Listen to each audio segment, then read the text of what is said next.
মৰমৰ ছাত্ৰ-ছাত্ৰীসকল তোমালোক সকলোকে লাৰ্নিং আসামিজৰ অন্যটি ভিডিঅলৈ স্বাগতম জনাইছো। আজিৰ এই ভিডিঅ'টিত আমি আলোচনা কৰিম ক্লাছ 9 সায়েন্সৰ যেটো 3 নম্বৰ চেপ্টাৰ আছে অণু আৰু পৰমাণু এটমছ এণ্ড মলিকিউলছ এই চেপ্টাৰটি কোৱেশ্চন আনসাৰ কিটা। ওকে সো তোমালোকে ভিডিঅ'টো একেবাৰে ইনলৈকে চাই থাকিবা। ওকে আৰু তোমালোকৰ কাৰণে প্ৰশ্ন উত্তৰবিলাক মই একেবাৰে শৰ্ট কৈ লিখি নিছো আৰু মই তোমালোকক গুটেই কিটা প্ৰশ্ন উত্তৰ ধুনীয়াকৈ বুজাই দিম। ঠিক আছে তো তোমালোকে ভিডিঅ'টো একেবাৰে হেকলৈকে চাই থাকিবা। ইয়াৰ আগৰ যি দুটা ভিডিঅ' আছে বা যি দুটা চেপ্টাৰ আছে ঠিক আছে এই চেপ্টাৰ দুটাৰ ভিডিঅ' বনাই চেনেলটোত আপলোড কৰি থোৱা হৈছে। তোমালোকে যদি হেবিলাক চোৱা নাই তেতিয়া হলে প্লেলিষ্টত যাব পাৰা আৰু যেটো 4 নম্বৰ চেপ্টাৰ আছে তাৰ লিংক মই ডেসক্ৰিপচনত দি থৈছো। ঠিক আছে তো 4 নম্বৰ চেপ্টাৰ চাবৰ কাৰণে তোমালোকে হেৰিত যাব পাৰা ডেসক্ৰিপচনত দিয়া লিংকত ক্লিক কৰিব পাৰা আৰু 2 নম্বৰ আৰু 3 নম্বৰ 1 নম্বৰ আৰু 2 নম্বৰ চেপ্টাৰ দুটা চাবৰ কাৰণে তোমালোক প্লেলিষ্টলৈ যাবা। ঠিক আছে তো এই চেপ্টাৰটো বহুত ইম্পৰ্টেন্ট চেপ্টাৰ হয়। ঠিক আছে আৰু অলপ টাফো হয়। ঠিক আছে কাৰণ ইয়াত মানে বহুত নতুন নতুন কথা আলোচনা কৰা হৈছে যেহেতু গতিকে অলপ তোমালোকৰ টাফ লাগিব কিন্তু তোমালোকে অলপ বেছিকৈ পঢ়িলে আৰু লাহে লাহে যদি পঢ়া তেতিয়া হলে ক্লিয়াৰ হৈ যাব। ঠিক আছে আৰু এটো কেমিষ্ট্ৰি হয়। এটো তোমালোকৰ 3 নম্বৰ চেপ্টাৰ আৰু 4 নম্বৰ চেপ্টাৰ এটো কেমিষ্ট্ৰি হয়। ঠিক আছে সেইকাৰণে অলপ টাফ হয় যদিও টাফ হয় তথাপিও মই ধুনীয়াকৈ তোমালোকক বুজাই দিম। ঠিক আছে প্ৰশ্ন উত্তৰবিলাক আৰু তোমালোকে চেপ্টাৰটো ধুনীয়াকৈ পঢ়িবা। ঠিক আছে এই চেপ্টাৰটোত তোমালোকে অণু কি পৰমাণু কি আয়ন কি ঠিক আছে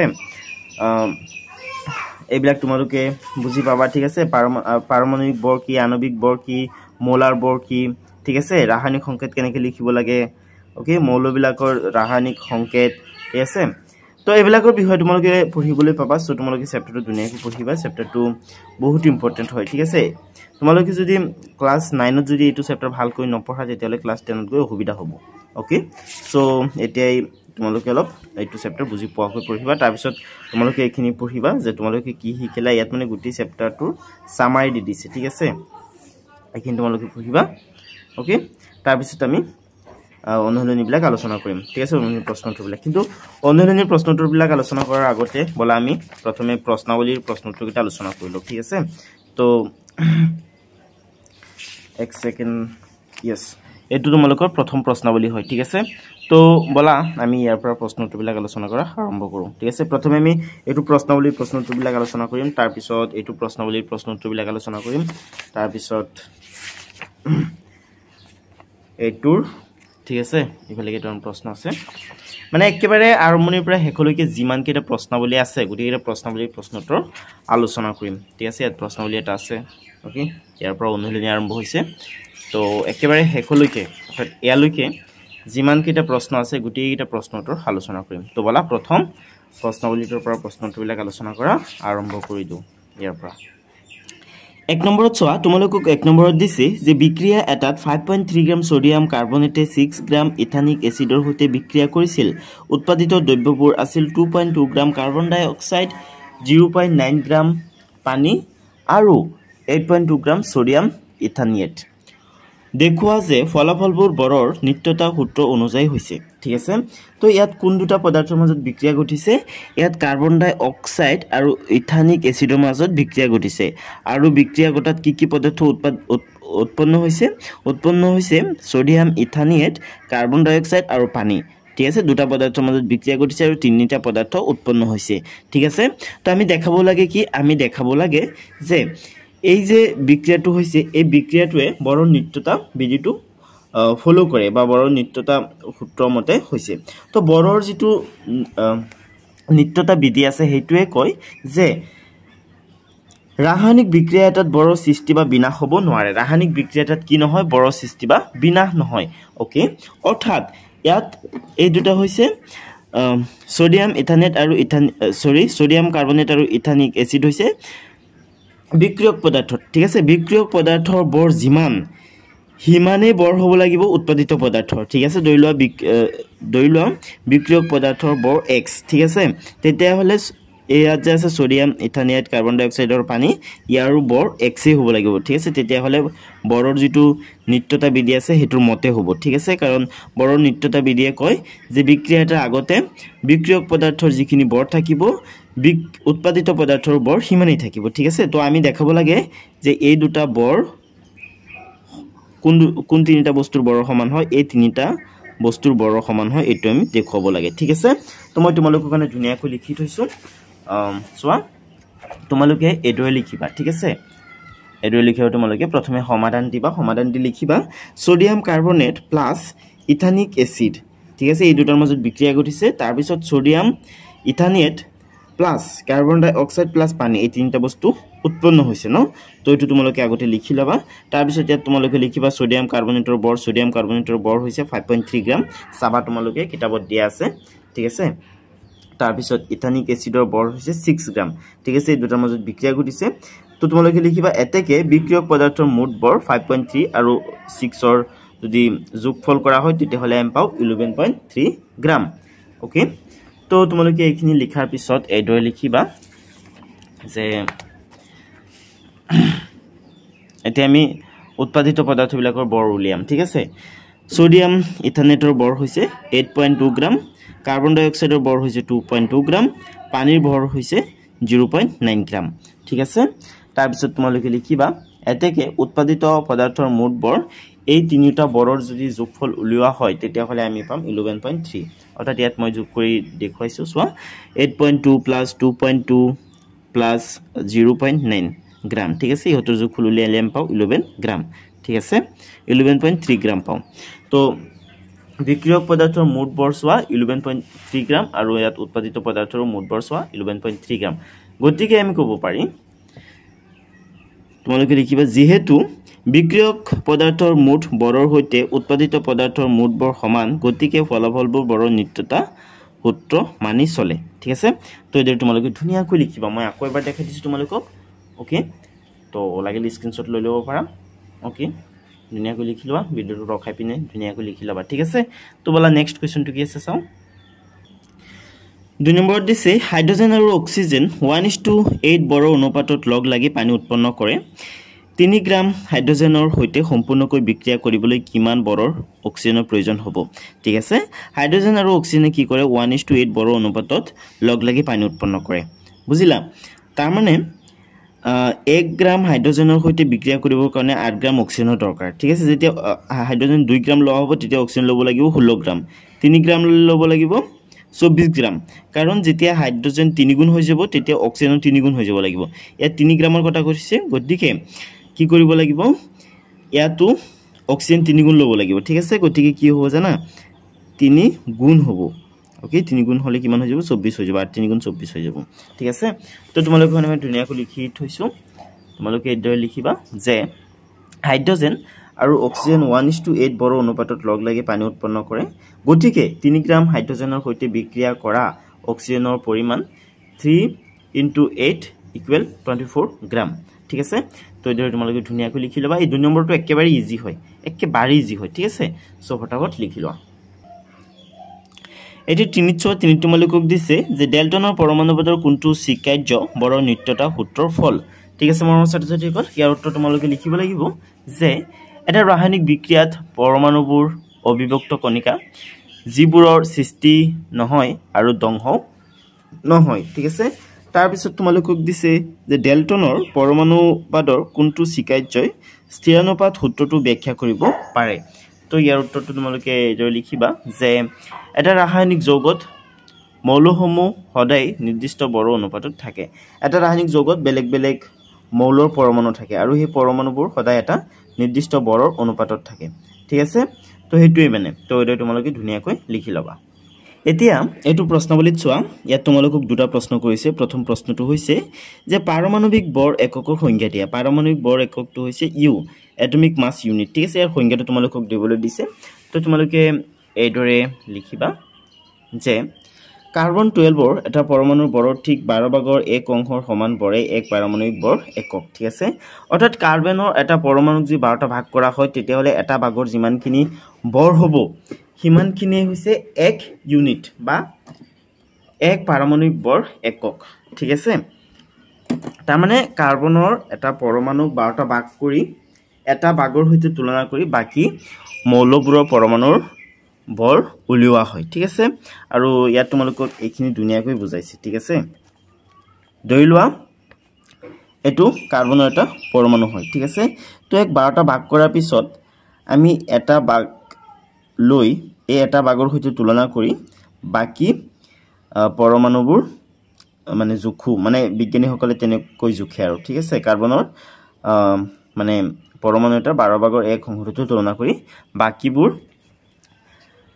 মৌলৰ পৰমাণু জোখে ঠিক আছে তো ইয়াত চোৱা ইয়াত দিছ তোমালোকক খালি চকুৰে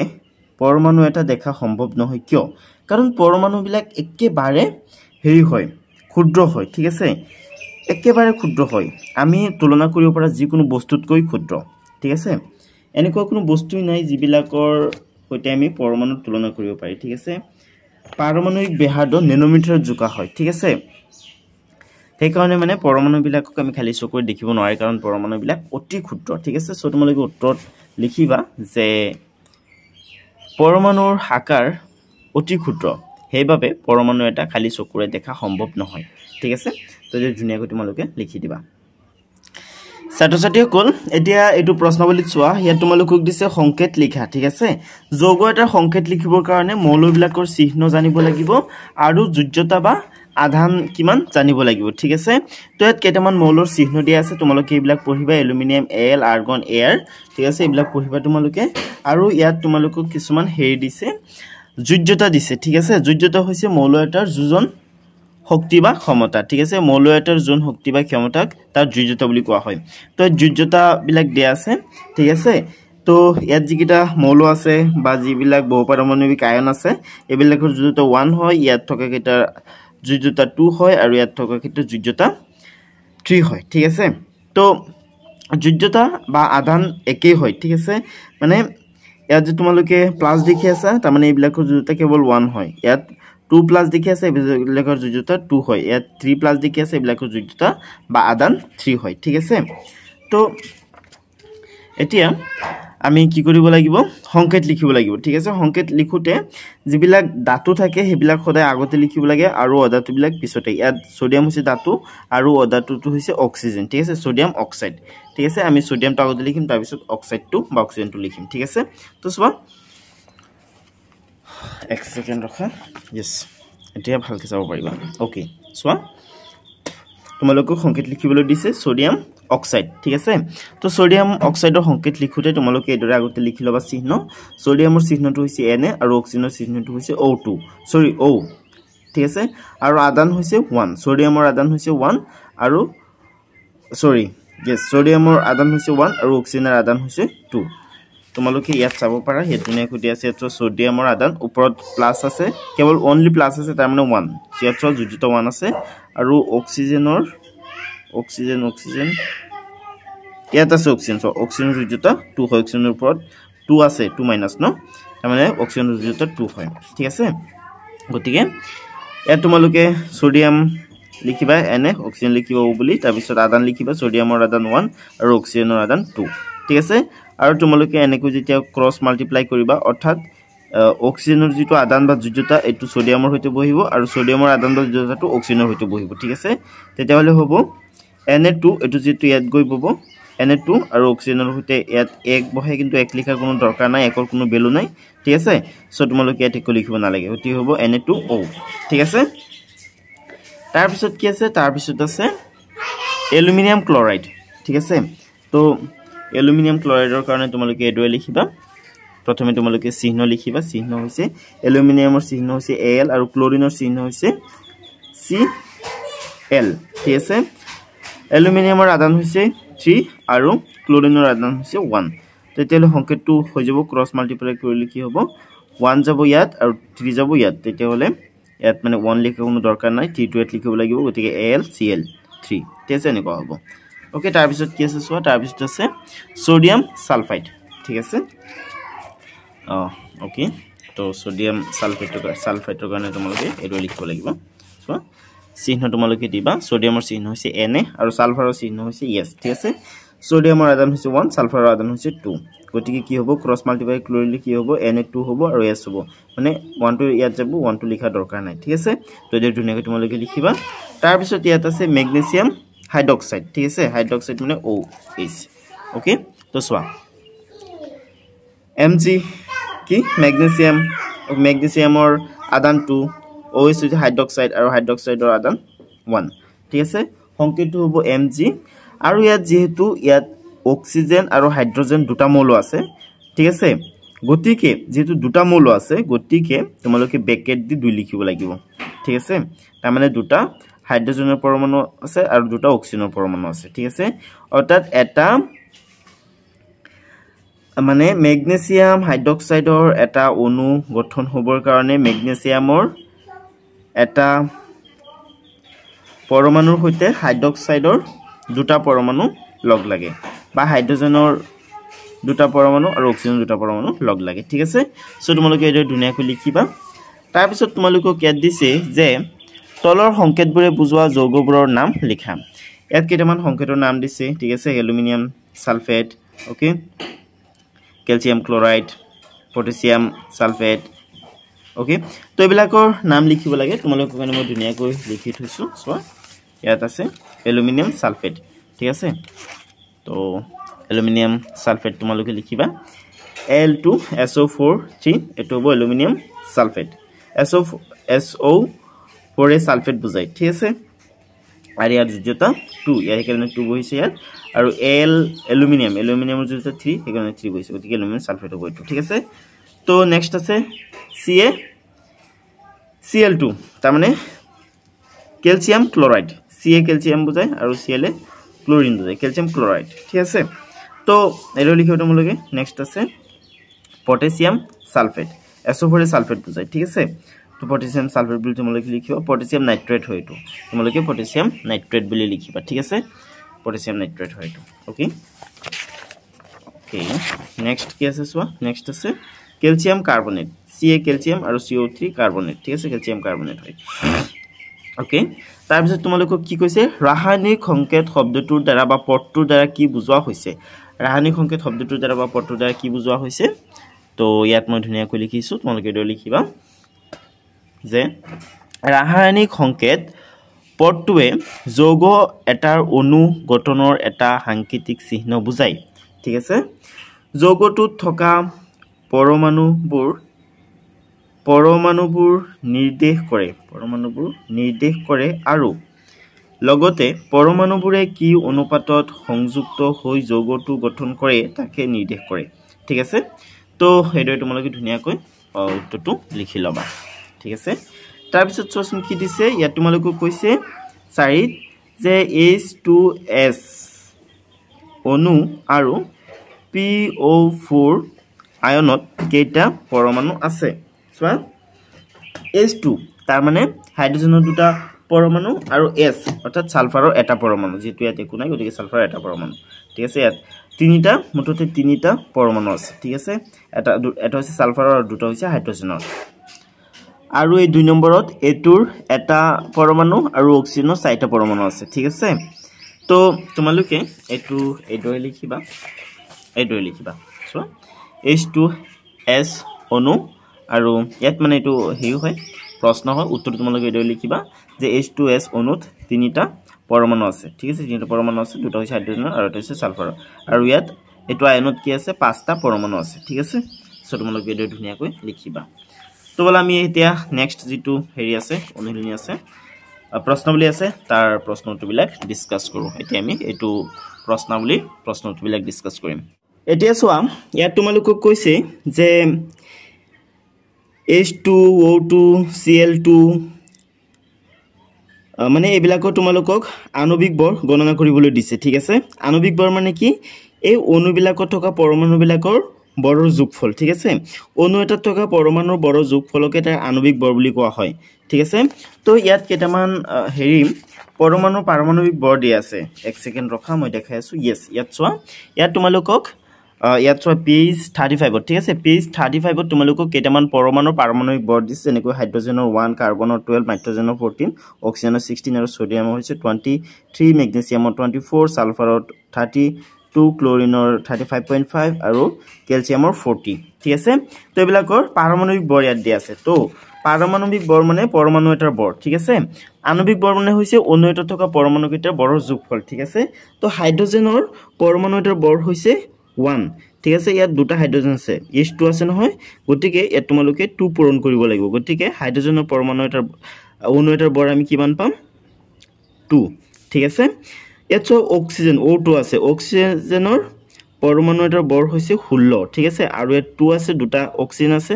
গতিকে পূৰণ কৰি দিলে আমি পাম কিমান 32 পাম ন গতিকে ইয়াৰ পাৰমাণবিক ভৰ হৈ যাব 32 ঠিক আছে তো তোমালোকৰ কাৰণে মই ধুনিয়াকৈ এইবিলাকৰ আণবিক ভৰ লিখি আনিছো তোমালোকে ইয়াৰ পৰা চাইছে লিখি ললেই হ'ল ওকে তো সোৱা ওকে yes এতিয়া সোৱা H2 ৰ আণবিক ভৰ 1 into 2 equal to unit ঠিক আছে 2u ওকে u মানে atomic mass unit ঠিক আছে তো u এৰে তোমালোকে লিখিব লাগিব ওকে নেক্সট আছে O2 ৰ আণবিক ভৰ অক্সিজেনৰ পাৰমাণবিক ভৰ হৈছে 16 আৰু যেহেতু দুটা অক্সিজেন আছে গতিকে দুই পূৰণ কৰিব লাগিব তেতিয়া তোমালোকে 32 u পাবা ঠিক আছে ক্লোৰিনৰ আণবিক ভৰ ইমান হ'ব 71 ইউনিট ঠিক আছে ইয়াত চোৱা ক্লোৰিনৰ পাৰমাণবিক ভৰ হৈছে 35.5 যেহেতু দুটা ক্লোৰিনৰ পৰমাণু আছে গতিকে দুই পূৰণ কৰিব লাগিব তেতিয়া হলে তোমালোকে 71 পাবা ওকে আৰু ইউ লিখি দিবা তোমালোকে যেহেতু এটো ইউনিট হয় তাৰ পিছত আছে কাৰ্বন ডাই অক্সাইড এটো 2 হয় ঠিক আছে কাৰ্বন ডাই অক্সাইডৰ বা CO2 ৰ আণবিক ভৰ কাৰ্বনৰ 12 আৰু অক্সিজেনৰ 16 ঠিক আছে 16 * 2 যেহেতু ইয়াত অক্সিজেন দুটা আছে গতিকে 2 পূৰণ কৰিব লাগিব তেতিয়া হলে 44 ইউ পাবা তোমালোকে ঠিক আছে নেক্সট আছে CH4 ৰ আণবিক ভৰ যেহেতু কাৰ্বনৰ 12 হয় আৰু হাইড্ৰোজেনৰ 1 হয় গতিকে 1 তোমালোকে লিখিব লাগিব আৰু হাইড্ৰোজেনৰ 4টা আছে গতিকে 4 দিবা তেতিয়া তোমালোকে 16 ইউনিট পাবা ঠিক আছে 16 ইউনিট পাবা তাৰ পিছত চোৱা C2H5 ৰ আণবিক ভৰ হ'ব 2 * 12 যেহেতু কাৰ্বনৰ 2 হয় আৰু এই দুটা কাৰ্বন আছে গতিকে 12 লিখিবা তোমালোকে প্লাস 1 * 5 যেহেতু হাইড্ৰোজেনৰ 1 হয় আৰু হাইড্ৰোজেনৰ 5টা অণু আছে পৰমাণু আছে গতিকে 5 লিখিবা তেতিয়া হলে পাম আমি কিমান 29 ইউনিট ঠিক আছে নেক্সট আছে NH4 ৰ আণবিক ভৰ নাইট্ৰজেনৰ নাইট্ৰজেন বুজিছে নাইট্ৰজেনৰ 14 হয় হাইড্ৰোজেনৰ 1 হয় এটো 1 2 দিব নালাগে আৰু দিলেও তোমালোকে দিব পাৰে একো নাই দিব নালাগে একচুয়ালি ঠিক আছে এইটো 1 তোমালোকে নি দিবা ঠিক আছে 14 প্লাস 1 * 3 3 নহয় বেসিক্যালি এট 1 সেকেন্ড ৰখা মই কিতাবত চাই আছো এটো কি হয় n yes এটো 3 হ'ব ঠিক আছে এটো 4 নহয় এটো 4 নহয় এটো 3 ঠিক আছে 14 প্লাস 1 * 3 তেতিয়ালে সূত্ৰ ইউ পাবা তোমালোকে ঠিক আছে তাৰ পিছত আছে এইটো সোৱা CH3OH ঠিক আছে ইয়াৰ আণবিক ভৰ 12 প্লাস 1 * 3 প্লাস 16 প্লাস 1 ঠিক আছে তো কিমান হ'ব 32 ইউ ঠিক আছে তো এৰ ধুনিয়াকৈ তোমালোকে লিখিবা এতিয়া 2 নম্বৰ প্ৰশ্নৰ উত্তৰ ইয়াত তোমালোকক দিছে যে একেটাৰ সংকেত গুড বৰ গণনা কৰা তো একেটাৰ সংকেত গুড বৰ তোমালোকক গণনা কৰিবলৈ দিছে ঠিক আছে সংকেত গুড বৰ আৰু আণবিক বৰ একেই হয় ঠিক আছে ইয়াত থকা যিবিলাক পৰমাণু আছে পৰমাণু বিলাকৰ বৰৰ যোগফল হ'ব ঠিক আছে যেহেতু ইয়াত মানে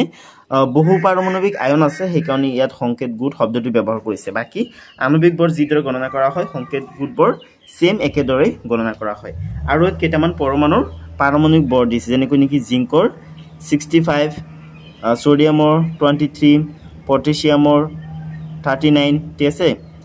কাৰ্বনৰ 12 আৰু অক্সিজেনৰ 16 দিয়া আছে বিলাক তো এইবিলাক সহায় লৈ কৰিলেই হ'ল ওকে তো প্ৰথমে আছে জিংক অক্সাইড ঠিক আছে তো তোমালোকে এডৰে লিখিবা যে জিংক অক্সাইডৰ সংকেত গুড বৰ 65 প্লাস 16 অৰ্থাৎ 81 ইউ ঠিক আছে নেক্সট আছে Na2O ঠিক আছে তো তোমালোকে লিখিবা ইমানৰ সংকেত গুড বৰ 23 এটো ইনটু হয় ঠিক আছে সোডিয়ামৰ 23 হয় পাৰমাণবিক বৰ যেহেতু দুটা সোডিয়াম আছে গতিকে 2 দি পূৰণ কৰিব লাগিব প্লাস 16 দিব লাগিব কাৰণ ইয়াত অক্সিজেনৰ এটা পৰমাণু আছে ঠিক আছে গতিকে আমি 62 ইউ পাম ঠিক আছে তাৰ পিছত আছে এটো ঠিক আছে ইমানৰ সংকেত গুড বৰ এটো কি হয় পটাছিয়ামৰ কি হয় 29 হয় ইয়াত দিয়া আছে যেহেতু তোমালোকে চাও কৰা ইয়াত দিয়া আছে সব পটাছিয়ামৰ 29 ঠিক আছে তো তোমালোকে লিখিবা 39 * 2 যেহেতু দুটা পটাছিয়াম আছে তাৰ পিছত কাৰ্বন আছে কাৰ্বনৰ 12 হয় তাৰ পিছত অক্সিজেন আছে অক্সিজেনৰ 16 হ'ব তিনটা অক্সিজেন আছে তিনি পূৰণ হ'ব এইকেইটাৰ মানে আমি হেৰি কৰিলে ক্যালকুলেট কৰিলে আমি ইমান পাম 138 ইউ ঠিক আছে তো এই তোমালোকে ধুনিয়াকৈ লিখিব লাগিব এতিয়া আমি পাছৰ যেটো প্ৰশ্নাৱলী আছে তাৰ প্ৰশ্ন উত্তৰবিলাক আলোচনা কৰিম ঠিক আছে আৰু ছাত্ৰ-ছাত্ৰীসকল ভিডিওটো চাই তোমালোকক কেনেকুৱা লাগি আছে মোক কমেন্ট কৰি জনাবা ঠিক আছে আৰু তোমালোকৰ নেক্সট কোনটো চেপ্টাৰ লাগে এই চেপ্টাৰটোৰ নাম মোক কমেন্ট কৰি জনাই দিবা এই চেপ্টাৰটোৰ ওপৰত মই আগতে ভিডিও বনাই আপলোড কৰি থৈ দিম ঠিক আছে আৰু তোমালোকৰ 3 মাহিলী পৰীক্ষাত হিন্দী কিতাপৰ কোন কেইটা চেপ্টাৰৰ পৰা মানে প্ৰশ্ন আহিব মোক কমেন্ট কৰি জনাবচোন ঠিক আছে হিন্দী ভিডিও মই বনাম তোমালোকৰ কাৰণে ওকে আৰু কেইটামান বনাই থোৱা আছে 1 ৰ পৰা 3 নম্বৰলৈকে 3টা চেপ্টাৰ ভিডিও বনোৱা আছে ঠিক আছে তো তোমালোকে মোক কমেন্ট কৰি জনাবা কোন কেইটা হেৰি চেপ্টাৰ ভিডিও তোমালোকৰ লাগে ওকে এতিয়া এটো প্ৰশ্নাৱলীৰ 1 নম্বৰত চোৱা 1 নম্বৰ তোমালোকক দিছে 1 মল কাৰ্বন পৰমাণুৰ বৰ 12 গ্ৰাম হলে এটা কাৰ্বন পৰমাণুৰ বৰ গ্ৰামত কিমান হ'ব ঠিক আছে তো তোমালোকক কৈছে 1 মল কাৰ্বন পৰমাণুৰ বৰ 12 গ্ৰাম অৰ্থাৎ 6.022 into 10 to the power 23 টা কাৰ্বন পৰমাণুৰ বৰ 12 গ্ৰাম ঠিক আছে গতিকে ইয়াত তোমালোকক কৈছে এটা কাৰ্বন পৰমাণুৰ বৰ কিমান হ'ব গ্ৰামত ঠিক আছে তাৰ মানে বহুত কম হ'ব ন তো তোমালোকে এইটো উলিয়াব লাগিব অলপ ক্যালকুলেশন কৰিব লাগিব ঠিক আছে তোমালোকে এইটো উলিয়াব লাগিব চোৱা তোমালোকে এইটো লিখিবা 1 মল কাৰ্বন পৰমাণু তাৰ মানে 6.022 into 10 to the power 23 টা পৰমাণু ঠিক আছে তো ইমান মানে 1 মলে ইমান বুজাই ঠিক আছে অণু পৰমাণু আয়ন যি কোনো এটো মানে কনস্ট্যান্ট নাম্বাৰ হয় এটা ঠিক আছে এটোক এভোগাড্ৰো নাম্বাৰ বুলি কোৱা হয় ওকে এতেকে মানে 6.022 into 10 to the power 23 টা কাৰ্বন পৰমাণুৰ ভৰ ইমান গ্ৰাম 12 গ্ৰাম ঠিক আছে 12 গ্ৰাম মানে ইমানটা পৰমাণুৰ ভৰ হয় ঠিক আছে তো এতেকে এটা কাৰ্বন পৰমাণুৰ ভৰ কিমান হ'ব আমি যদি 12ক ইমানেৰে ভাগ কৰি দিও ঠিক আছে তেতিয়া হলে আমি এটা পাই যাম এটা পৰমাণুৰ ভৰ গ্ৰামত পাই যাম ঠিক আছে গতিকে 12ক ইমানেৰে ভাগ কৰা ইয়াত অলপ ক্যালকুলেশন কৰিব লাগিব এট ক্যালকুলেশন অলপ কৰিলে এইটো নাম্বাৰ পোৱা যাব 1.99 into 10 to the power -23 তোমালোকে +23 আকৌ নিলিখিবা -23 গ্ৰাম লিখিব লাগিব ঠিক আছে এইটোই হ'ব উত্তৰ তাৰ পিছতে তোমালোকক কৈছে যে 100 গ্ৰাম সোডিয়াম বা 100 গ্ৰাম আইৰণৰ কোনটোত পৰমাণুৰ সংখ্যা বেছি থাকিব দিয়া আছে সোডিয়ামৰ পাৰমাণবিক ভৰ ইমান অৰ্থাৎ 23 ইউ আৰু আইৰণৰ পাৰমাণবিক ভৰ 56 ইউ তো সোৱা সোডিয়ামৰ পাৰমাণবিক ভৰ আইৰণতকৈ কম ওকে আৰু আইৰণৰ বেছি ঠিক আছে তো এতিয়া মই তোমালোকক যদি হুদু যে 1 কেজি আলুৰ সংখ্যা বেছি থাকিব নে 1 কেজি চেনিৰ সংখ্যা বেছি থাকিব obviously চেনিৰ সংখ্যা বেছি থাকিব যোনটোৰ বৰ কম হেইটোৰ 1 কেজি সংখ্যা বেছি থাকিব ন তো যেহেতু ইয়াত সোডিয়ামৰ বৰ কম ঠিক আছে গতিকে 100 গ্ৰাম সোডিয়ামৰ পৰমাণুৰ সংখ্যা বেছি থাকিব ঠিক আছে গতিকে তোমালোকে উত্তৰটো এইদৰে লিখিবা মানে যোনটোৰ বৰ কম হেতুত মানে সংখ্যাও বেছি থাকিব ওকে তো তোমালোকে এইদৰে লিখিবা 100 গ্ৰাম সোডিয়ামত পৰমাণুৰ সংখ্যা বেছি থাকিব ঠিক আছে মৰমৰ ছাত্ৰ-ছাত্ৰীসকল প্ৰশ্নাৱলীৰ গুটিকেইটা প্ৰশ্ন উত্তৰ আলোচনা কৰা শেষ হ'ল এতিয়া মই তোমালোকক অনুশীলনীৰ প্ৰশ্ন উত্তৰবিলাক দেখাই দিম আৰু বুজাই দিম ঠিক আছে তোমালোকৰ কাৰণে একেবাৰে ইজি কৈ প্ৰশ্ন উত্তৰবিলাক মই লিখি আনিছো ঠিক আছে তো তোমালোকে ভিডিওটো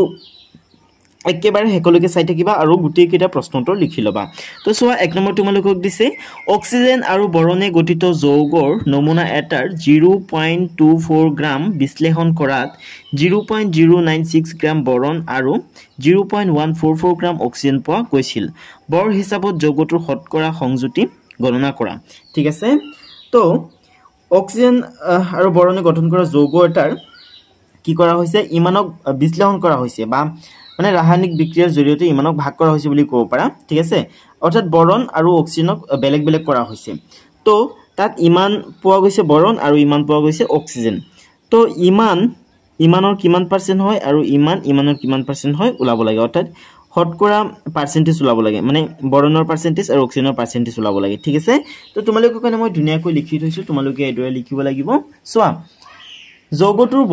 যৌগটোৰ বৰ কিমান হয় 0.24 গ্ৰাম হয় যৌগটোৰ বৰ বৰণৰ বৰ 0.096 গ্ৰাম ঠিক আছে আৰু অক্সিজেনৰ বৰ হৈছে 0.14 গ্ৰাম ঠিক আছে 144 গ্ৰাম ওকে তো তোমালোকে লিখিবা এতেকে বৰণৰ শতকৰা পৰিমাণ আমি কি কৰিব লাগিব এই বৰণৰ বৰক যদি যৌগটোৰ বৰেৰে হৰণ কৰি দিও আৰু তাৰ সৈতে যদি 100 পূৰণ কৰো তেতিয়া আমি বৰণৰ পাৰ্চেন্টেজটো পাই যাম শতকৰা পৰিমাণখিনি পাই যাম ঠিক আছে তো ইমানখিনি হৈছে মানে বৰণৰ বৰ আৰু ইমানখিনি হৈছে যৌগটোৰ বৰ ঠিক আছে আৰু ইয়াত যেটো পাৰ্চেন্টেজ ওলাই আছো যেটো শতাংশ ওলাই আছো গতিকে 100 ৰে পূৰণ কৰিব লাগিব ঠিক আছে তোমালোকে দুনিয়াকৈ ক্যালকুলেট কৰিবা এটো উঠাই দিবা এটো উঠাই দি ইয়াত 0 ইয়াত এটা 0 লগাই দিবা এটো উঠাই দি ইয়াত 0 এটা লগাই দিবা তাৰ পিছত তোমালোকে দুনিয়াকৈ ক্যালকুলেট কৰিবা ক্যালকুলেট কৰিলে তোমালোকে 40 এটা পাবা ঠিক আছে অৰ্থাৎ বৰণৰ শতকৰা পৰিমাণ হৈছে 40 অৰ্থাৎ 40% বৰণ আছে আৰু বাকি 60% থাকিব অক্সিজেন কাৰণ 40% যেহেতু বৰণ আছে বৰণ আৰু অক্সিজেনেৰে যৌগটো গঠন হৈছে ঠিক আছে তো তোমালোকে তাৰ পিছত লিখিবা এতেকে অক্সিজেনৰ শতকৰা পৰিমাণ অক্সিজেনৰ বৰক যদি যৌগটোৰ বৰেৰে হৰণ কৰি দিয়া হয় আৰু পূৰণ কৰি দিয়া হয় লগতে 100 তেতিয়া হলে আমি 60 পাও ঠিক আছে তোমালোকে এইটো দশমিকটো উঠাই দি ওপৰত শূন্য এটা দিবা আৰু এটো দি উঠাই দি ইয়াত শূন্য এটা দিব শূন্য দি তাৰ পিছত তোমালোকে কটাকটি কৰিবা কটাকটি কৰিলে তোমালোকে 60 পাবা ঠিক আছে তো এই 60 হ'ব অক্সিজেনৰ শতাংশ ঠিক আছে বা শতকৰা পৰিমাণ তো এতিয়া 2 নম্বৰত চোৱা তোমালোকক 2 নম্বৰত কি দিছে 2 নম্বৰত তোমালোকক দিছে যে 3.0 গ্ৰাম কাৰ্বন 8.00 গ্ৰাম অক্সিজেনৰ সৈতে দহন কৰাত 11 গ্ৰাম কাৰ্বন ডাই অক্সাইড উৎপন্ন হ'ল 3 গ্ৰাম কাৰ্বন 50 গ্ৰাম অক্সিজেনত দহন কৰিলে গঠন হোৱা কাৰ্বন ডাই অক্সাইডৰ বৰ কিমান হ'ব তাৰ পিছত তোমালোকক আকৌ সুধিছে ৰাসায়নিক সংযোগৰ কোনটো বিধি তোমাৰ উত্তৰৰ ক্ষেত্ৰত প্ৰযোজ্য হ'ব ঠিক আছে তো ইয়াত ছাত্ৰ-ছাত্ৰী সকল তোমালোকে এটো হেৰি যেটো স্থিৰানুপাত বিধি আছে হেতু পঢ়ি চাই চাগে ইয়াত দুটা বিধি আছে এটা হৈছে বৰৰ নিত্যতা বিধি আৰু এটা হৈছে বৰৰ স্থিৰানুপাত বিধি ঠিক আছে তো স্থিৰানুপাত বিধি অনুসৰি মানে যৌগ এটাত মৌলসমূহ সদায় বৰৰ এটা নিৰ্দিষ্ট অনুপাতত থাকে ঠিক আছে তো হেৰি যেতিয়া কাৰ্বন আৰু অক্সিজেন লগ লাগে তেতিয়া সদায় কাৰ্বন আৰু অক্সিজেনে এটা মানে অনুপাতত লগ লাগে আৰু হেতু হৈছে 3:8 ঠিক আছে যদি 3 গ্ৰাম হাইড্ৰোজেনৰ সৈতে 8 গ্ৰাম অক্সিজেন লগ লাগিব পাৰিব ঠিক আছে যদি 3 গ্ৰাম হাইড্ৰোজেনৰ সৈতে তুমি 9 গ্ৰাম অক্সিজেন লৈ যোৱা তথাপি কিন্তু 8 গ্ৰামৰ সৈতে বিক্ৰিয়া ঘটিব যদি তুমি 10 গ্ৰাম অক্সিজেন লৈ যোৱা তথাপি 8 গ্ৰামৰ সৈতে বিক্ৰিয়া ঘটিব বাকিখিনি এনেই ৰৈ যাব হেখিনি সৈতে বিক্ৰিয়া নহয় ঠিক আছে যদি তুমি 100 গ্ৰাম অক্সিজেন লৈ যোৱা 3 গ্ৰাম হাইড্ৰোজেনৰ সন্মুখত কাৰ্বনৰ সন্মুখত ঠিক আছে তথাপি কিন্তু 8 গ্ৰাম কাৰ্বনৰ অক্সিজেনৰ সৈতে 3 গ্ৰাম কাৰ্বনৰ কি হ'ব বিক্ৰিয়া ঘটিব ঠিক আছে আৰু বিক্ৰিয়া ঘটাই কাৰ্বন ডাই অক্সাইড গেছ উৎপন্ন হ'ব বিক্ৰিয়া ঘটাৰ ফলত ঠিক আছে তো তোমালোকে এদৰে লিখিব লাগিব উত্তৰটো যে মানে যেটো এতিয়া মানে হেৰি চলি আছে দাওমাৰী সিজন চলি আছে এই কাৰণে মানে ডাম্পাৰ চলি আছে ঠিক আছে মই গাঁৱত থাকো তোমালোকক কৈছোই এই কাৰণে মানে বাহিৰৰ পৰা অলপ নইজ সোমাই আছে আই থিংক ভিডিওটোত ঠিক আছে তোমালোক মেবি ইৰিটেট হৈ আছা কিন্তু কি কৰিবা অলপ ধৈৰ্য ধৰি তোমালোকে লিখি ল'ব লাগিব ঠিক আছে তো তোমালোকে এদৰে লিখিবা 3 গ্ৰাম কাৰ্বন 8 গ্ৰাম অক্সিজেনৰ সৈতে দহন কৰাত 11 গ্ৰাম কাৰ্বন ডাই অক্সাইড উৎপন্ন হয় ঠিক আছে তো 3 গ্ৰাম ওকে তো 3 গ্ৰাম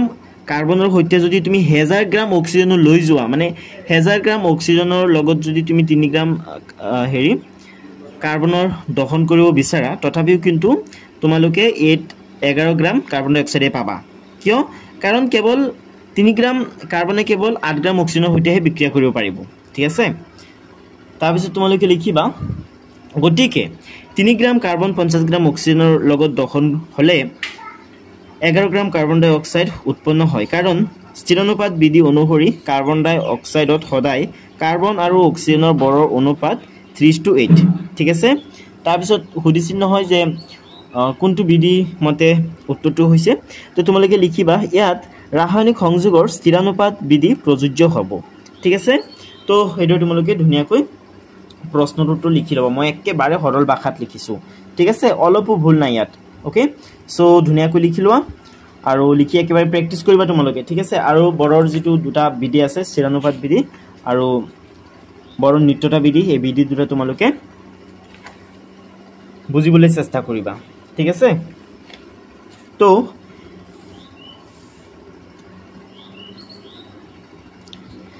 এতিয়া 3 নম্বৰত চোৱা তোমালোকক 3 নম্বৰত দিছে যে বহু পাৰমাণৱিক আয়নবোৰ কি উদাহৰণ দিয়া ঠিক আছে যেতিয়া আয়নবোৰত একাধিক মৌলৰ পৰমাণু লগ লাগি থাকে তেতিয়া তাক বহু পাৰমাণৱিক আয়ন বুলি কোৱা হয় ঠিক আছে উদাহৰণ স্বৰূপে হাইড্ৰক্সাইড নাইট্ৰেট সালফেট ফসফেট ঠিক আছে এবিলাক তো তোমালোকে উত্তৰত লিখিবা একাধিক পৰমাণুৰ আদানযুক্ত গুট একোটাক বহু পাৰমাণৱিক আয়ন বোলা হয় উদাহৰণ স্বৰূপে হাইড্ৰক্সাইড ঠিক আছে এটো হৈছে বহু পাৰমাণৱিক আয়ন কাৰণ ইয়াত এটো আয়ন হয় ঠিক আছে ঋণাত্মকভাৱে আহিত হোৱা আয়ন ইয়াত যেহেতু দুটা পৰমাণু আছে অৰ্থাৎ এটাতকৈ বেছি আছে সেই কাৰণে এটো বহু পাৰমাণৱিক আয়ন পলিএটমিক আয়ন ঠিক আছে ইংৰাজীত পলিএটমিক আয়ন বুলি কোৱা হয় ঠিক আছে এটো নাইট্ৰেট হয় ওকে ইয়াত নাইট্ৰজেন আৰু অক্সিজেনৰ পৰমাণু আছে ঠিক আছে আৰু এটো নেগেটিভ আয়ন হয় তো সেই কাৰণে এটো বহু পাৰমাণৱিক আয়ন হয় যেহেতু এটাতকৈ বেছি মৌলৰ পৰমাণু আছে সেই কাৰণে ঠিক আছে তো এতিয়া সাইড তোমালোকক দিছে যে তলৰ কোনবোৰৰ ৰাসায়নিক তলত দিয়াবোৰৰ ৰাসায়নিক সংকেত লিখা তোমালোকক এইবিলাকৰ ৰাসায়নিক সংকেত লিখিবলৈ দিছে মেগনেছিয়াম ক্লৰাইড ক্যালসিয়াম অক্সাইড ঠিক আছে তো তোমালোকে কি কৰিব লাগিব ৰাসায়নিক সংকেত লিখিবৰ কাৰণে এটা মানে দুটা জিনিস জানিব লাগিব দুটা বস্তু জানিব লাগিব আৰু হেতু হৈছে মৌলবোৰৰ চিহ্ন আৰু যোজ্যতা বা আদান ঠিক আছে তো এই দিছে প্ৰথমে তোমালোকক দিছে মেগনেছিয়াম ক্লৰাইড তো চিহ্ন লিখিবা তোমালোকে Mg আৰু ক্লোৰিনৰ জায়গাত তোমালোকে ক্লৰাইডৰ জায়গাত তোমালোকে লিখিবা ক্লোৰিন ঠিক আছে যেতিয়া মানে দুটো লগ লাগি যৌগ গঠন কৰে তেতিয়া নামটো অলপ চেঞ্জ হৈ যায় মেগনেছিয়াম ক্লৰাইড হৈ যায় আৰু তোমালোকে এটা কথা হৰে ধ্যান দিবা যেটো ধাতু আছে এই ধাতুটোৰ নাম হদায় আগত লিখিবা যেটো মেগনেছিয়াম ধাতু হয় ক্লোৰিন ধাতু হয় একাৰণে ক্লোৰিনৰ নাম তোমালোকে পিছত লিখিবা আগতে মেগনেছিয়ামৰ নাম লিখিবা তাৰ পিছত আদান লিখিবা মেগনেছিয়ামৰ আদান বা যোজ্যতা 2 হয় ঠিক আছে আৰু ক্লোৰিনৰ যোজ্যতা 1 হয় এট ক্ৰস মাল্টিপ্লাই হ'ব তো সংকেত হৈ যাব মেগনেছিয়াম ক্লৰাইড ঠিক আছে তো MgCl2 মানে এটু যোজ্যতা ইয়াত বহিব আৰু এটু যোজ্যতা ইয়াত বহিব যেহেতু 1 আছে অন লিখা দৰকাৰ নাই 2 টু তোমালোকে ইয়াত লিখি দিবা অৰ্থাৎ এনেকুৱা হ'ব ঠিক আছে সো আই হোপ তোমালোকে এখিনি বুজি পাইছা ওকে তাৰ পিছত বিট চোৱা তোমালোকক কি দিছে বিট তোমালোকক দিছে ক্যালসিয়াম অক্সাইডৰ সংকেত লিখিবলৈ দিছে তোমালোকক তো তোমালোকে প্ৰথমে চিহ্ন দিবা ক্যালসিয়াম Ca ক্যালসিয়াম বুজায় O অক্সিজেন বুজায় ঠিক আছে ক্যালসিয়ামৰ আদান 2 হয় আৰু অক্সিজেনৰ আদানো 2 হয় যেতিয়া 2 থাকে দুইটাৰ আদান তেতিয়া মানে এইবিলাক লিখা দৰকাৰ নাথাকে উদাহৰণ স্বৰূপে ইয়াত ক্ৰস মাল্টিপ্লাই হৈ এনেকুৱা হ'ব কিন্তু যেহেতু দুইটা সেম হয় গতিকে দুটা কটা যাব আৰু কটা গৈ ক্যালসিয়াম অক্সাইড এনেকুৱা হ'ব ঠিক আছে তাৰ পিছত কি আছে সোৱা কপাৰ নাইট্ৰেট কি আছে কপাৰ নাইট্ৰেট তো চিহ্ন দি লিখিবা Cu এ কপাৰ বুজায় ঠিক আছে তাৰমানে তাম তাৰ পিছত নাইট্ৰেট এটো এটা বহু পাৰমাণৱিক আয়ন হয় ঠিক আছে আদান কপাৰ আদান 2 হয় আৰু নাইট্ৰেটৰ আদান কি হয় 1 হয় -1 ঠিক আছে সংকেত হ'ব কপাৰ যেহেতু এই গুটেইখিনিৰ হৈতে এটু লগ লাগিব মানে যেহেতু এটু বহু পাৰমাণৱিক আয়ন হয় এটাতকৈ বেছি যেহেতু ইয়াত মৌল আছে এটাতকৈ বেছি মৌলৰ যেহেতু পৰমাণু ইয়াত আছে গতিকে তোমালোকে ব্ৰেকেট দি লিখিব লাগিব ঠিক আছে এটু গৈ ইয়াত বহিব ওকে তো এই ধুনীয়াকৈ তোমালোকে লিখিবা এতিয়া ডিট চোৱা এলুমিনিয়াম ক্লৰাইড ঠিক আছে চিহ্ন AlCl তো এলুমিনিয়ামৰ আদান হৈছে 3 আৰু হেৰি ক্লৰিনৰ আদান হৈছে 1 তো ক্ৰস মাল্টিপ্লাই হ'ব ইয়াত হ'ব এলুমিনিয়াম Cl3 ঠিক আছে তো এই তোমালোকে লিখিবা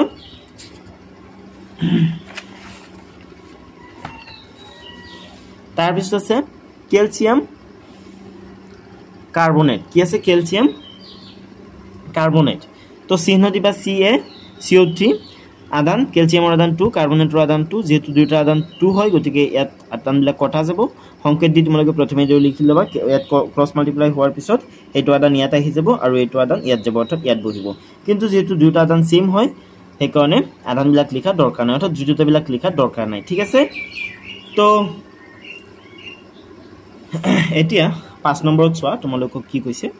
5 নম্বৰত তোমালোকক দিছে যে তলৰ যৌগবোৰত থকা মৌলবোৰৰ নাম লিখা নাম দিয়া ঠিক আছে তো এই যে যৌগ আছে পুৰা চুন hydrogen bromide baking powder potassium sulphate এইবিলাকৰ তোমালোকক কি লিখিবলৈ দিছে এইবিলাকত থকা মৌলবোৰৰ নাম লিখিবলৈ দিছে ঠিক আছে তো মই ধুনীয়াকৈ লিখি থৈছো চোৱা ইয়াত তোমালোকক দিছে পুৰাচুন যাক ইংৰাজীত কোৱা হয় কুইক লাইম ঠিক আছে পুৰাচুনৰ ৰাসায়নিক নাম হয় ক্যালসিয়াম অক্সাইড ঠিক আছে ক্যালসিয়াম আৰু অক্সিজেন ইয়াত আছে সো Ca ক্যালসিয়াম আছে আৰু O অক্সিজেন আছে ক্যালসিয়াম অক্সাইড আছে ঠিক আছে তাৰ পিছত আছে হাইড্ৰোজেন ব্ৰমাইডত থকা মৌলবিলাকৰ নাম তোমালোকক লিখিবলৈ দিছে তো হাইড্ৰোজেন ব্ৰমাইড তো নামটোৰ পৰা আমি গম পাওঁ হাইড্ৰোজেন আছে আৰু ব্ৰোমিন আছে ন তো তোমালোকে লিখিবা হাইড্ৰোজেন আৰু ব্ৰোমিন ওকে তাৰ পিছত আছে বেকিং পাউডাৰ ঠিক আছে কি আছে বেকিং পাউডাৰ তো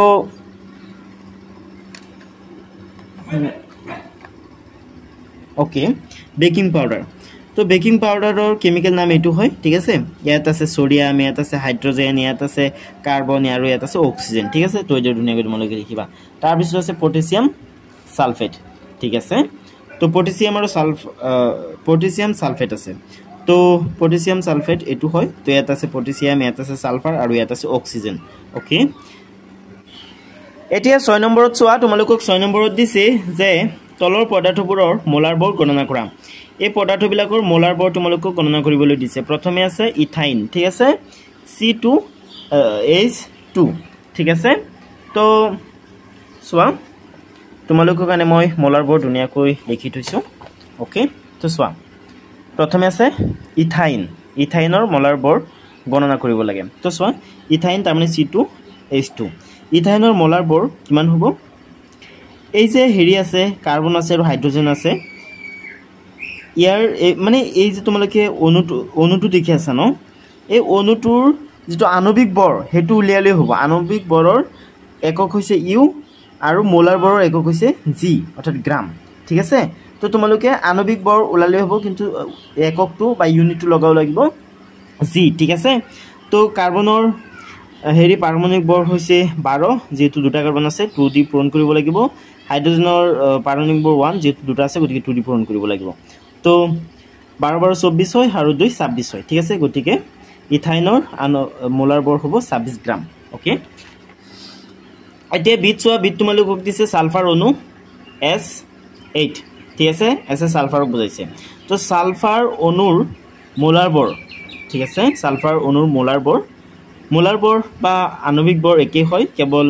এককটো বেলেগ হয় আণবিক বৰৰ একক হৈছে ইউ আৰু মোলাৰ বৰৰ একক হৈছে জি বা গ্ৰাম ঠিক আছে তো সালফাৰৰ পাৰমাণবিক বৰ হৈছে 32 ঠিক আছে আৰু যেহেতু সালফাৰৰ 8টা পৰমাণু আছে গতিকে এটিৰে পূৰণ হ'ব গতিকে এটিৰে পূৰণ কৰিলে 256 গ্ৰাম পাই যাম আমি ঠিক আছে তো এটো হ'ব সালফাৰ অণুৰ মোলাৰ বৰ ঠিক আছে তো এতিয়া সিট তোমালোকক দিছে ফসফৰাছ অণুৰ মানে ফসফৰাস অণুৰ হেৰি লিখিব লাগে মোলাৰ বৰ উলিয়াব লাগে তো ইয়াত দি দিছে ফসফৰাসৰ আণবিক বৰ হৈছে বা পাৰমাণবিক বৰ হৈছে 31 ঠিক আছে তো ফসফৰাসৰ অণু ইমানৰ মোলাৰ বৰ হ'ব যেটো ফসফৰাসৰ পাৰমাণবিক বৰ 31 হয় গতিকে ইয়াত 4টা যেটো পৰমাণু আছে গতিকে ইনটু 4 হ'ব আৰু গ্ৰামটো হৈছে যেটো মোলাৰ বৰ ওলোৱা হৈ আছে গতিকে গ্ৰামত বহিব এককটো ঠিক আছে তো ইয়াত মানে ক্যালকুলেশন কৰিলে 4 1 গুণ 4 আৰু 4 3 গুণ 12 গতিকে তোমালোকে 12 লিখি দিবা অৰ্থাৎ এটো ফাইনাল আনসাৰ ওলাব ঠিক আছে তাৰ পিছত চোৱা কি আছে তাৰ পিছত আছে হাইড্ৰক্লৰিক এসিড অৰ্থাৎ HCl ঠিক আছে তো হাইড্ৰক্লৰিক এসিড অৰ্থাৎ HCl ওকে হাইড্ৰক্লৰিক এসিডৰ মোলাৰ বৰ হাইড্ৰোজেনৰ পাৰমাণবিক বৰ কিমান 1 ক্লোৰিনৰ 35.5 ঠিক আছে তো কিমান হ'ব 36.5 হ'ব ঠিক আছে যেটো মোলাৰ বৰ লোৱা আছে গতিকে একক গ্ৰামত বহিব ওকে তাৰ পিছত আছে ই কি আছে ই ওকে ইট আছে nitric acid HNO3 okay nitric এসিডৰ মোলাৰ বৰ ইয়াত হাইড্ৰোজেন আছে হাইড্ৰোজেনৰ পাৰমাণবিক বৰ 1 হয় নাইট্ৰজেনৰ 14 হয় অক্সিজেনৰ 16 হয় অক্সিজেনৰ 3টা পৰমাণু আছে গতিকে 3 পূৰণ হ'ব গতিকে ক্যালকুলেশন কৰিলে 63 গ্ৰাম ওলাব ঠিক আছে মোলাৰ বৰৰ একক হয় গ্ৰাম ওকে তো ইলৈকে আলোচনা কৰা হল এতিয়া আমি 7 নম্বৰত কি দিছে সেইখিনি আলোচনা কৰিম আগতে বলা প্ৰশ্নটো চাই লওঁ 7 নম্বৰ তোমালোকক দিছে বৰ কিমান ঠিক আছে 7 নম্বৰ তোমালোকক কৈছে বৰ কিমান অৰ্থাৎ এবিলাকৰ বৰ উলিয়াব লাগে ঠিক আছে 1 মল নাইট্ৰজেন পৰমাণুৰ ঠিক আছে 1 মল নাইট্ৰজেন পৰমাণুৰ বৰ ওলাব লাগে যেটো নাইট্ৰজেনৰ পাৰমাণবিক বৰ হেৰি হয় 14 গতিকে নাইট্ৰজেনৰ মোলাৰ বৰ 14 হ'ব মানে নাইট্ৰজেনৰ পাৰমাণবিক বৰ 14 ইউ হয় ঠিক আছে 14 ইউ হয় কিন্তু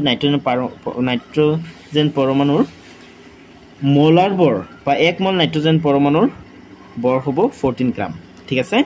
তাৰ পিছত বিট তোমালোকক দিছে হাতৰ বিট যে 4 মল এলুমিনিয়াম পৰমাণুৰ পাৰমাণবিক মানে 4 মল এলুমিনিয়াম পৰমাণুৰ বৰ উলিয়াব লাগে ঠিক আছে এলুমিনিয়ামৰ পাৰমাণবিক বৰ হৈছে 27 ঠিক আছে তো 1 মল এলুমিনিয়াম পৰমাণুৰ বৰ 27 যেটো D8 দিছে ঠিক আছে ইয়াত মানে পাৰমাণবিক বৰটো দি দিছে আৰু আমি হেৰি তুলাব লাগে মানে গ্ৰামত উলা লগে মোলাৰ বৰ পাই গলে 1 মল পৰমাণুৰ 1 মল এলুমিনিয়াম পৰমাণুৰ ঠিক আছে তো এটাকে 4 মল এলুমিনিয়াম পৰমাণুৰ বৰ হ'ব 4 * 27 অৰ্থাৎ 108 গ্ৰাম ওকে এতিয়া সিট তোমালোকক দিছে 10 মল সোডিয়াম সালফাইড ঠিক আছে তো সোডিয়াম 10 মল সোডিয়াম সালফাইডৰ কি কৰিব লাগে মোলাৰ বৰ উলিয়াব লাগে তো 1 মল সোডিয়াম সালফাইডৰ বৰ তো সোডিয়াম সালফাইড ইয়াত কি আছে ইয়াত আছে সোডিয়াম তো সোডিয়ামৰ পাৰমাণবিক বৰ কিমান হয় 23 হয় দুটা আছে গতিকে দুই দি পূৰণ কৰিব লাগিব সালফাৰৰ 32 হয় ওকে তাৰ পিছত অক্সিজেনৰ 16 হয় যেটো তিনিটা পৰমাণু আছে গতিকে 3 দি পূৰণ কৰিব লাগিব ওকে এট ক্যালকুলেশন কৰিলে তোমালোকে 126 পাবা ঠিক আছে আৰু গ্ৰাম লিখি দিবা জিডি ঠিক আছে তো এটাকে 10 মল সোডিয়াম সালফাইডৰ বৰ ইয়াত 1 মল সোডিয়াম সালফাইডৰ বৰ পাইছো ঠিক আছে তো এটাকে 10 মল সোডিয়াম সালফাইডৰ বৰ হ'ব 10 * 126 গতিকে 1260 পাই যাম ঠিক আছে তো এটো তোমালোকে ধুনিয়াকৈ ওলাবা সৰি মই দেখাবলৈ পাহৰিছিলো ওকে আই থিংক এতিয়া ধুনিয়াকৈ দেখা গৈ আছে ঠিক আছে তো এতিয়া ধুনিয়াকৈ তোমালোকে প্ৰচাইছে লিখি লোৱা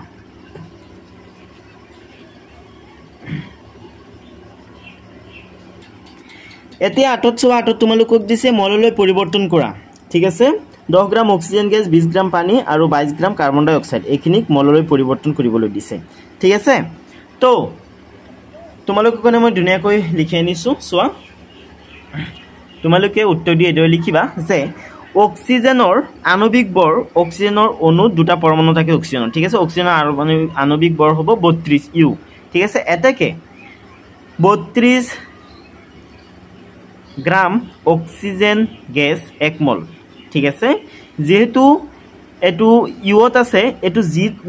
লৈ যোৱাৰ লগে লগে কি হৈ যাব ইয়াত 1 মল হৈ যাব ওকে অক্সিজেন গ্যাসৰ মানে 1 মল অক্সিজেনৰ অণু হৈ যাব ঠিক আছে আৰু অক্সিজেনৰ 1 মল অণু কিমান 0.22 6.022 × 10⁻23 টা হেবিলাক নালাগে ইয়াত তো এটাকে তোমালোকে লিখিবা এটাকে 1 গ্ৰাম অক্সিজেন গ্যাস 32 দি একক ভাগ কৰিলে আমি মানে 1 গ্ৰাম অক্সিজেন গ্যাস কিমান মল হয় হেকিনি পাই যাম ঠিক আছে কিমান মল হয় 1/32 মল হয় ঠিক আছে এটাকে 12 এটো 12 হয় ঠিক আছে 12 গ্ৰাম অক্সিজেন গ্যাস কিমি হ'ব 1/32 * 12 তো ক্যালকুলেশন কৰিলে হৈ যাব ইমান ঠিক আছে তো হেডে তোমালোকে লিখি লবা তাৰ পিছত আছে 20 গ্ৰাম পানী কি দিছে 20 গ্ৰাম পানী দিছে তোমালোকক তো চোৱা পানীৰ আণবিক বৰ কিমান হয় 18 ইউ হয় এটাকে 18 গ্ৰাম পানী 1 মল হ'ব ঠিক আছে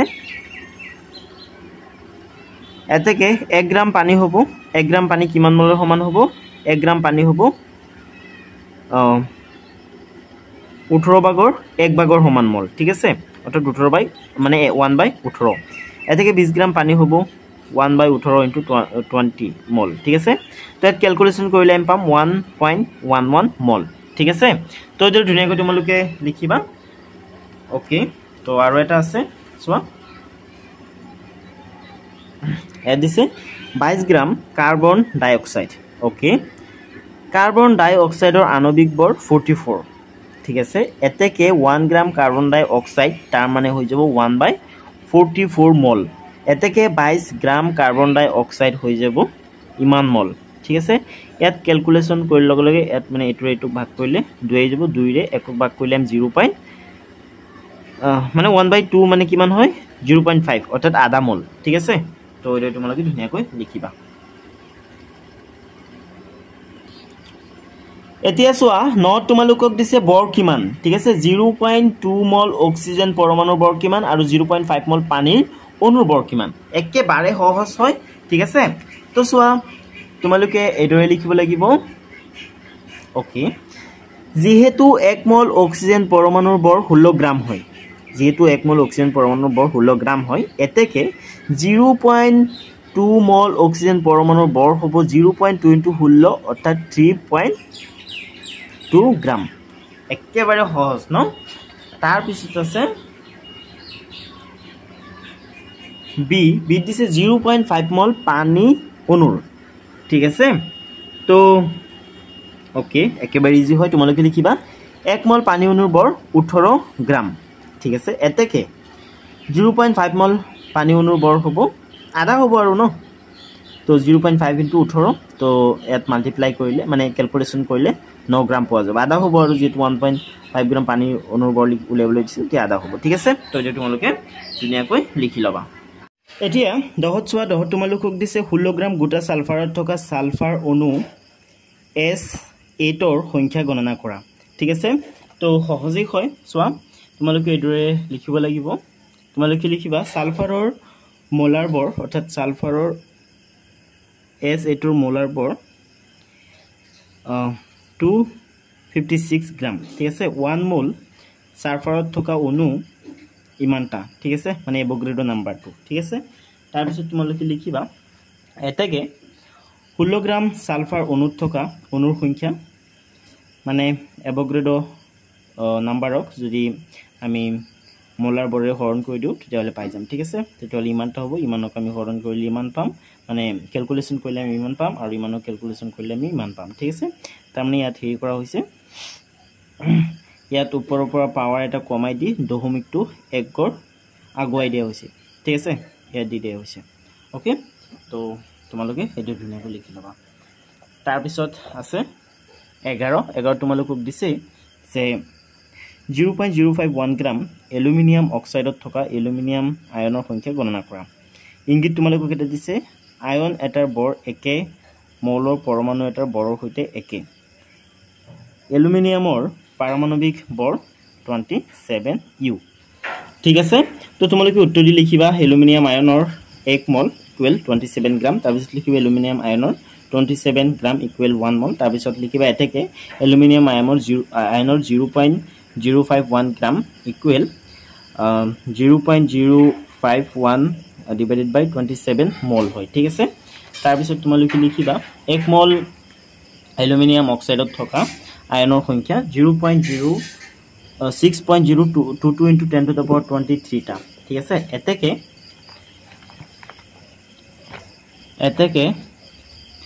0.057